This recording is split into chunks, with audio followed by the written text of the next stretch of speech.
Hello everyone, myself doctor Bharat Singh Meena from government college Kota. आज हम acid and base, जिसे हम कहें अम्ल व क्षार, के बारे में अध्ययन करेंगे। हम अम्ल व क्षार के बारे में अध्ययन करें उससे पहले इनके बारे में हम थोड़ा सा परिचय करते हैं कि अम्लों की श्रेणी को केमिस्टों ने कब से पहचाना, ये कौन सी भाषा का शब्द है, ये स्वाद में कैसे लगते हैं। तो सबसे पहले हम एसिड के बारे में जानते हैं।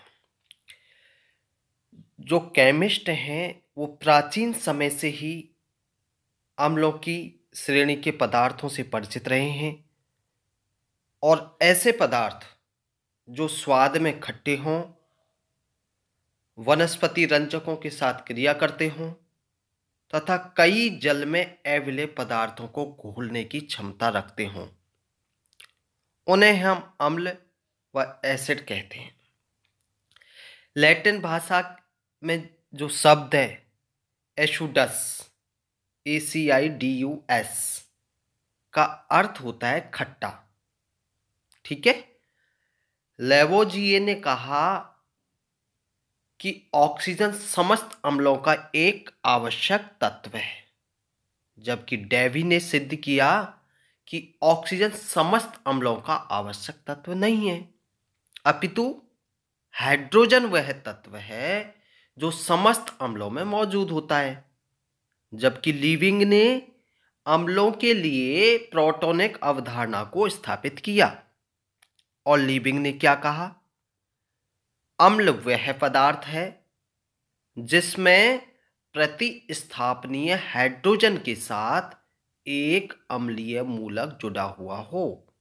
ये किसने कहा था? लीविंग ने। क्लियर? क्या कहा था? एक बार पुनः, अम्ल वह पदार्थ है जिसमें प्रतिस्थापनीय हाइड्रोजन के साथ एक अम्लीय मूलक जुड़ा हुआ हो, वह अम्ल कहलाता है। अब कुछ कॉन्सेप्ट हैं जिसमें पहला कॉन्सेप्ट है आरेनियस की अवधारणा। देखिए, यह अवधारणा आरेनियस ने 1894 में दी थी और उन्होंने क्या बताया था कि वे सारे हाइड्रोजन युक्त पदार्थ अम्ल होते हैं जो जल में घुलकर H+ आयन मुक्त करते हैं। ये किसका कॉन्सेप्ट है? आरेनियस का। यहां देखिए, HX है, ये कोई पदार्थ है और ये H+ और X- के रूप में मुक्त हो रहा है।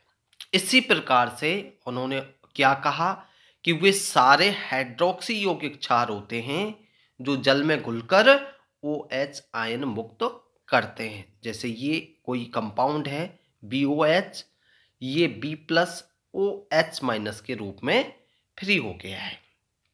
और आगे और भी उन्होंने बताया कि जो उदासीनीकरण है वह क्या प्रक्रिया है? उदासीनीकरण वह प्रक्रिया होती है जिसमें किसी अम्ल से मुक्त हाइड्रोजन आयन क्या करेगा?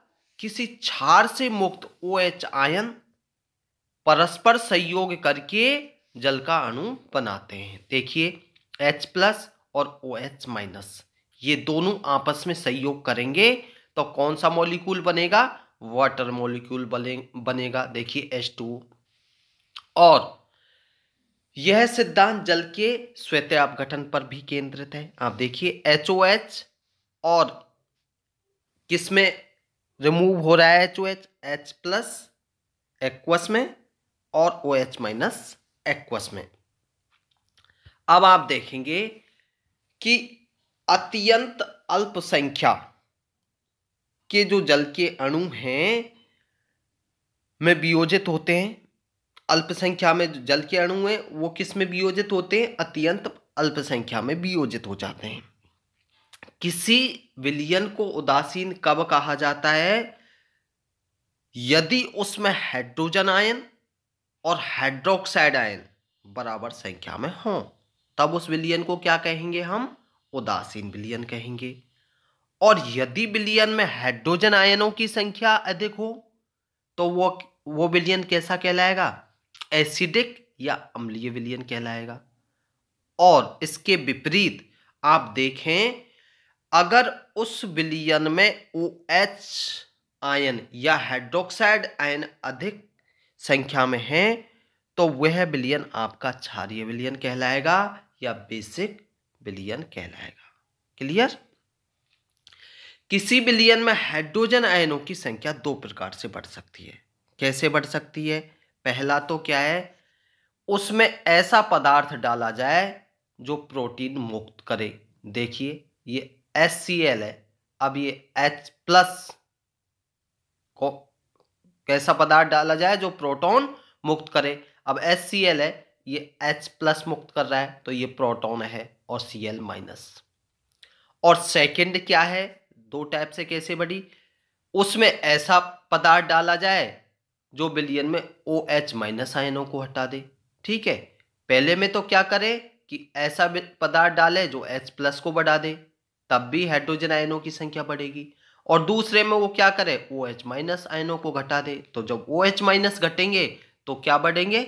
H प्लस आयन बढ़ेंगे, तब भी H प्लस आयन बढ़े।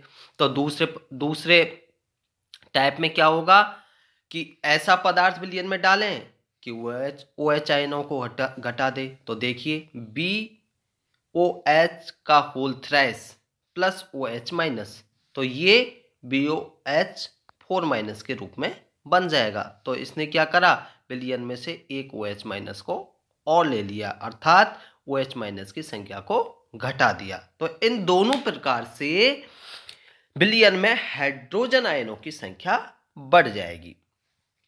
इसी प्रकार से अगर आप देखें, यदि विलयन में हाइड्रोक्साइड आयनों की संख्या को भी दो प्रकार से बढ़ाया जा सकता है। उसमें भी हम किस प्रकार से बढ़ा सकते हैं, उस विलयन में ऐसा पदार्थ डाला जाए जो अपघटित होकर हाइड्रोक्साइड आयनों को मुक्त करे। जैसे NaOH है तो Na प्लस और OH माइनस के रूप में ये हाइड्रोक्साइड आयनों को मुक्त कर रहा है। और सेकंड है, कोई ऐसा पदार्थ उसमें डाला जाए जो प्रोटीन से क्रिया करके विलयन से उसकी संख्या को कम कर दे। अगर प्रोटोनों से क्रिया करेगा तो क्या करेगा, प्रोटॉन की संख्या कम हो जाएगी और OH माइनस की संख्या बढ़ जाएगी। तो देखिए NH3 अगर डाला तो H प्लस से रिएक्शन किया प्रोटॉन से, तो ये H प्लस इसके साथ जुड़ के क्या बन गया, NH4 प्लस, तो ये अमोनियम के रूप में अलग हो गया है। तो इस प्रकार से भी OH आयनों की संख्या बढ़ जाती है। अब हम बात करते हैं आर्हेनियस सिद्धांत के अनुसार अम्ल व क्षारों की सामर्थ्य, strength of acid and bases according to Arrhenius theory. Arrhenius के अनुसार, इस सिद्धांत के अनुसार क्या है, उन अम्लों को प्रबल अम्ल कहा जाता है जिनके वियोजन पर अधिक संख्या में H प्लस आयन मुक्त होते हों। ध्यान दें एक बार पुनः, कौन से अम्ल प्रबल अम्ल कहलाएंगे, जिनके वियोजन पर अधिक संख्या में H प्लस आयन मुक्त हों। अर्थात हम कहें जिनके लिए वियोजन स्थिरांक का मान उच्च हो, वो प्रबल अम्ल कहलाएंगे। इसके विपरीत अगर आप देखें तो दुर्बल अम्ल किसको कहेंगे, हम दुर्बल अम्ल उनको कहेंगे जिनके वियोजन से कम संख्या में हाइड्रोजन आयन मुक्त हों, बिल्कुल उसके ठीक विपरीत। या हम कहें जिनके वियोजन स्थिरांक के मान कम हों, वो दुर्बल अम्ल कहलाते हैं। अब आप प्रबल अम्ल देखिए, HCl है आपका प्रबल अम्ल है, और इससे क्या हो रहा है, H प्लस और Cl माइनस में ये फ्री हो रहा है। और दुर्बल अम्ल है आपका एसिडिक एसिड CH3COOH, तो ये CH3COO minus plus H plus के रूप में मुक्त हो रहा है। अब इन दोनों के वियोजन स्थिरांक देखेंगे तो प्रबल एसिड HCl का देखिए Ka1, ये इसका वियोजन स्थिरांक है, तो ये H plus Cl minus upon HCl। और इसी प्रकार से जो दुर्बल अम्ल है उसके लिए हम कांस्टेंट लेते हैं Ka2, तो यहाँ देखेंगे CH3COO माइनस और H प्लस में फ्री हुआ था अपॉन CH3COOH। तो यह जो Ka1 का वियोजन स्थिरांक है वो Ka2 के वियोजन स्थिरांक से बहुत अधिक है। इसी प्रकार अब अगर हम हाइड्रोक्साइड आयन की बात करें कि कौन से क्षार प्रबल होंगे और कौन से दुर्बल होंगे, तो आप देखें जो पदार्थ जल में घुलकर अधिक संख्या में हाइड्रोक्साइड आयन मुक्त करें, अर्थात जिनके वियोजन स्थिरांक के मान हाई हों, उन्हें हम प्रबल क्षार कहते हैं। यहां भी ध्यान दें, सेम उसी प्रकार से है, जो हाइड्रोक्साइड आयन अधिक संख्या में मुक्त करेंगे वो प्रबल क्षार होंगे। वहां भी वही था, जो अधिक संख्या में H प्लस आयन मुक्त कर रहे थे वो प्रबल अम्ल थे, और जो पदार्थ में घुलकर कम संख्या में हाइड्रोक्साइड आयन मुक्त करेंगे और जिनके वियोजन स्थिरांक के मान कम होंगे वो दुर्बल क्षार होंगे। बिल्कुल उसके पैरेलल ही है। अम्ल में भी यही था, जो कम संख्या में H प्लस आयन मुक्त कर रहे थे या जिनके वियोजन स्थिरांक का मान कम था वो दुर्बल अम्ल थे। अब प्रबल अम्ल और प्रबल क्षार और दुर्बल क्षार का हम उदाहरण लेते हैं।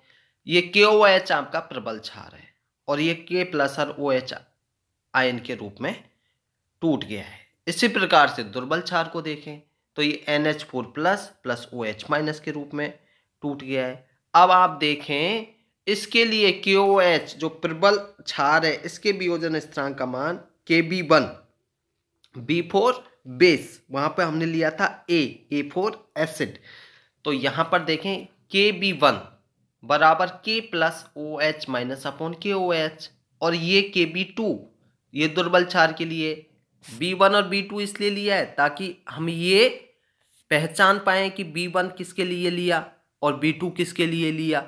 तो यहाँ B1 हमने प्रबल क्षार के लिए लिया है और B2 दुर्बल क्षार के लिए लिया है, और K तो कांस्टेंट है दोनों के लिए, तो Kb2 बराबर NH4 plus OH minus upon NH4OH। अब आप देखें कि जो Kb1 की वैल्यू है वो Kb2 की वैल्यू से बहुत अधिक है, तो Kb1 is greater than Kb2। और K व Kb के स्थान पर आजकल जो यूज करने लगे हैं वो ये भी करने लगे हैं pKa और pKb, इन स्टेप्स का भी उपयोग होने लगा है।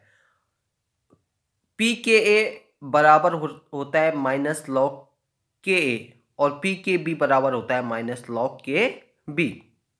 अब आप देखें किसी एसिड के लिए pKa का जो आंशिक मान है जितना उच्च होगा वह अम्ल उतना ही दुर्बल होगा। यहाँ ध्यान दें, यहाँ pKa का आंशिक मान अगर उच्च हो रहा है तो वो अम्ल कैसा होगा, दुर्बल होगा, और pKa का जो मान है वो इसको शो भी करता है। देखिए प्रबल अम्ल लगभग पूर्णतः वियोजित अवस्था में होते हैं। देखिए HCl, H प्लस और Cl माइनस पूरी तरह वियोजित हैं। इसी प्रकार से प्रबल क्षार भी पूर्ण रूप से वियोजित अवस्था में रहते हैं, KOH, K plus OH minus. अब अम्ल और क्षार को मिला दें तो हमें जो रिएक्शन प्राप्त होगी वो ये होगी, ये HCl प्रबल अम्ल था जो H प्लस और Cl माइनस में मुक्त हुआ था, और KOH प्रबल क्षार था जो K प्लस और OH माइनस में मुक्त हुआ था। इन दोनों को अगर हमने मिलाया तो क्या हमें प्राप्त होगा, ये इस अम्ल का Cl इस क्षार के K से रिएक्शन करेगा तो KCl बनेगा, और इस अम्ल का H प्लस और क्षार का OH माइनस से रिएक्शन करके H2O बनाएगा। अब आप देखिए H प्लस और OH माइनस भी H2O के रूप में बनाते हैं एक वाटर मॉलिक्यूल।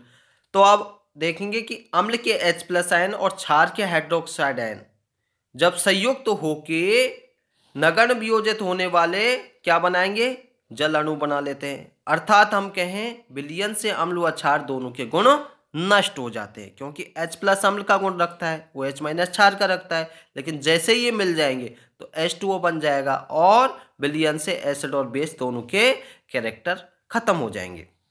अब आप देखें और विलयन कैसा हो जाएगा, आपका उदासीन हो जाएगा, और इस पूरे प्रोसेस को आप कहेंगे उदासीनीकरण कहते हैं। ठीक है। अब limitations of RNS theory, RNS सिद्धांत की क्या थ्योरीज हैं? तो पहला है इसमें HCl गैसीय अवस्था में भी अम्ल की भांति व्यवहार करता है। एक तो ये लिमिटेशंस है, जो गैसीय अवस्था में होगा तब भी उसकी नेचर एसिड ही रहेगी। सेकंड है CO2 SO2 जैसी अम्लीय गैसों में कोई हाइड्रोजन परमाणु ही नहीं है, इसके उपरांत भी ये प्रबल अम्लीय गैसें हैं। कौन कौन सी? कार्बन डाइऑक्साइड और सल्फर डाइऑक्साइड। अम्ल H परमाणु नहीं होने के उपरांत भी ये अम्लीय प्रबल अम्लीय गैसें हैं। थर्ड लिमिटेशंस है कुछ लवण भी अम्ल व क्षार की भांति व्यवहार करते हैं, जबकि ना तो ये H+ आयन मुक्त करते हैं और ना ही OH आयन। तो ये दोनों तीनों जो बिंदु हैं ये आरएनएस सिद्धांत की सीमा है। तो आज हमने पढ़ा आरएनएस सिद्धांत के अकॉर्डिंग अम्ल व क्षारों की सामर्थ्य, और इसके साथ ही हमने एसिड्स के बारे में परिचय और आरएनएस की कॉन्सेप्ट, और साथ ही पढ़ा हमने आरएनएस सिद्धांत की लिमिटेशंस। Thank you.